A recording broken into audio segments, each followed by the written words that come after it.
Welcome to 5 Minute Magic from the Mindful Creative Podcast, a short bonus episode sharing tips and insights from the pages of the book of the same title.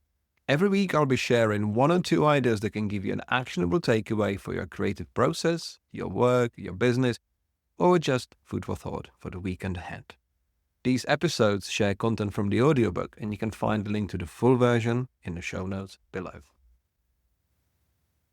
In the next 2 episodes, we're going to run through the whole chapter, number 3, titled Pause. Because we can't make any meaningful changes to our lives or work if we carry on with business as usual, falling into the same unhelpful grooves over and over again. This section considers life and work together and encourages you to make time to reflect on both, how far you've come and what might need changing. You can't fix a leaky pipe if you don't know where the water's coming from. The sections that we will go through are a realization that change is needed, and we'll look at personal audit. In the next episode, we'll look into work audit and how it informs our next step. Chapter 3. Pause. Change is needed. You've probably heard Einstein's famous quote, "The definition of insanity is doing the same thing over and over and expecting different results." This, of course, applies to methods that aren't working, but it can equally apply to us creatives when we get stuck in an unhealthy routine and keep going and going without taking care of ourselves. It's pretty insane to keep running around the same hamster wheel thinking that it will change anything. The only thing it will affect is our energy levels and ability to cope, and always for the worse. Contrary to what you may have been told, sold, or come to believe, there's no wisdom in always working, always striving to be somewhere that you're not. It's a myth. We're back to the idea of the busy fool. In the creativity business, there are rarely prizes for hard work in and of itself. There has to be an output. When we're going and doing all the time, however, it can be hard to read the signs. They go whizzing by, or our minds are constantly preoccupied with something else. In most, if not all cases, the only way to make a difference is to slow down and stop. If you're stuck in gear and feel you have to keep moving for fear of being left behind, for fear of missing out, for fear of acknowledging things that become harder to block out when you pause, then stopping to make a difference can seem crazily counterintuitive. How are you going to get anywhere by stopping and standing still? But we've also acknowledged that if you're reading this, then it's likely that something isn't working for you, or you're at least concerned that something feels a little off. The only way to work it out truly is to stop. It's time for a change of action. How present are you? Here's a true story about a pizza. After a long whirlwind day of work and admin, I was balancing it all out by lying on an exercise mat and taking in guided deep breaths, as directed by my Pilates instructor. As ever, it was proving almost impossible to rid myself of my thinking overload, mulling over the dozens of things that had happened that day and were scheduled to happen the next. As a result, I often spent the majority of this hour-long session trying to switch my focus and failing, and pulling some pretty unconvincing Pilates moves along the way. My thoughts just kept wandering backwards or forwards. During one session, a rather stern and commanding instructor kept pacing the room, checking on everyone's process. During one particularly deep stretch, which we were meant to be focusing on with our breath and our mind, she asked me what I was thinking, presumably hoping that all the stretching we'd done to reach this climactic point was worth it. "Fiorentina," I replied, giving my honest thoughts at that moment. "Definitely having a Fiorentina pizza after this." She looked confused and asked if I was trying to be funny. I didn't have time to be funny. I was busy thinking about my dinner. "Of course I'm not," I replied to her with her visible dismay about the whole exchange. The incident sums up the daily battle I had, not only with all the aspects of my work, but also with myself. To counter the overwhelm I felt from overloading myself, I tried to incorporate helpful around-the-work activities, such as Pilates, into my day. But all it ultimately meant was another battle if the short walk to the studio wasn't enough to disengage. I therefore felt I had to work doubly hard so that I could finish earlier and give myself a little more time to unplug and therefore feel the benefit of the exercise. Just reading that sentence is exhausting to me now, let alone living it. Audit yourself. What do you see when you look in the mirror? Assuming you're present enough to assess what you see, are you looking at you as you actually are?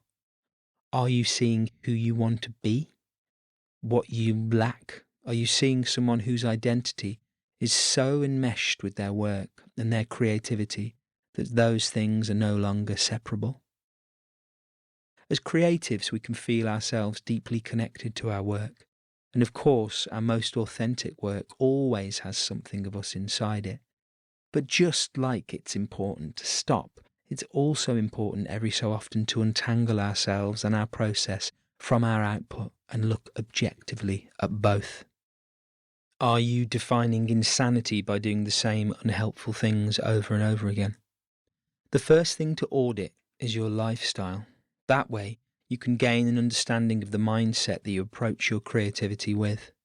From the way this chapter started, you might be forgiven for thinking that a busy lifestyle only applies to those who are in a similar situation to my former one. Always working on briefs, phone ringing off the hook, new emails every 5 seconds, as little sleep as possible to keep the wheels turning, etc.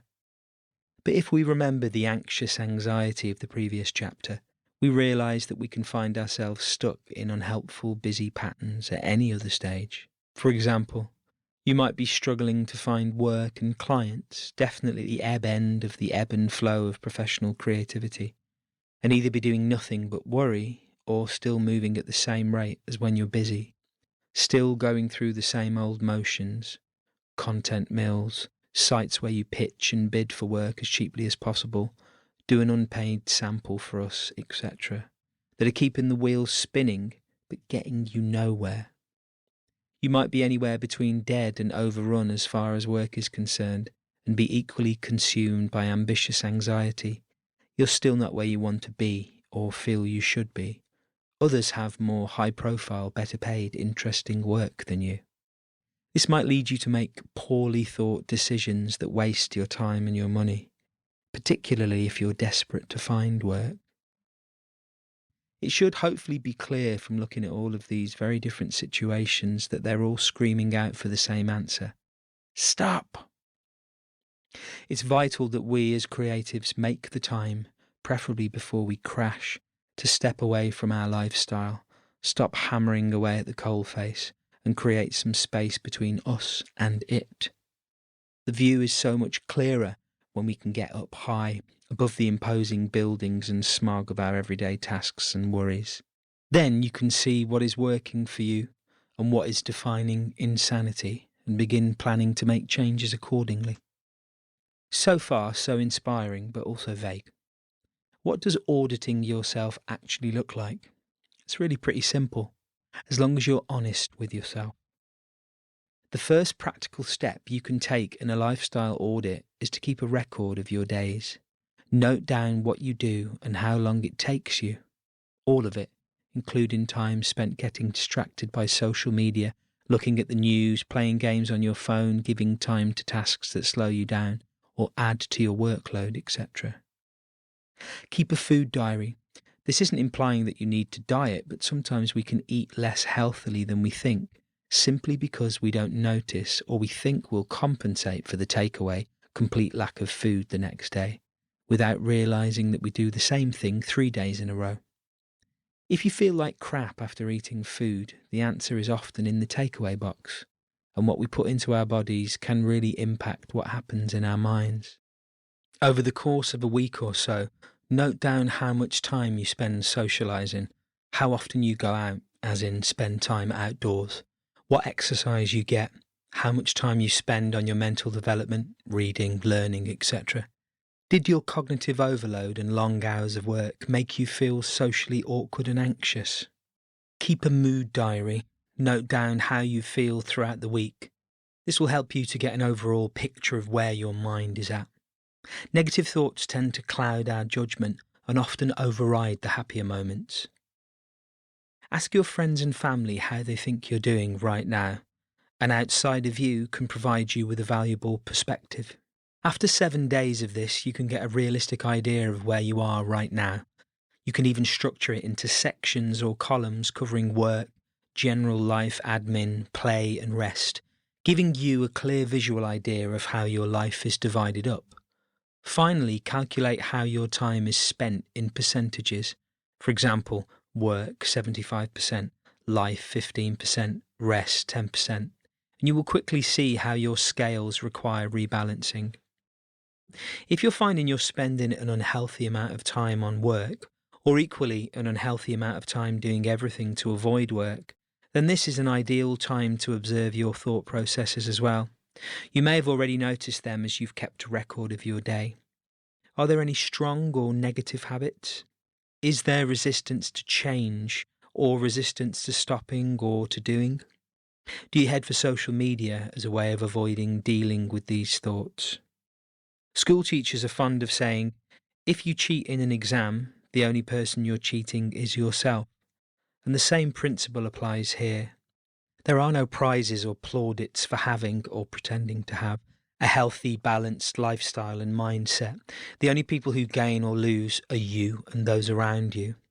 Remain honest with yourself about why you're doing what you're doing. What's driving your mentality that way? Is it fear of stopping? Ambitious anxiety? Overwhelm? If you genuinely don't know, then it really is time to stop and ask.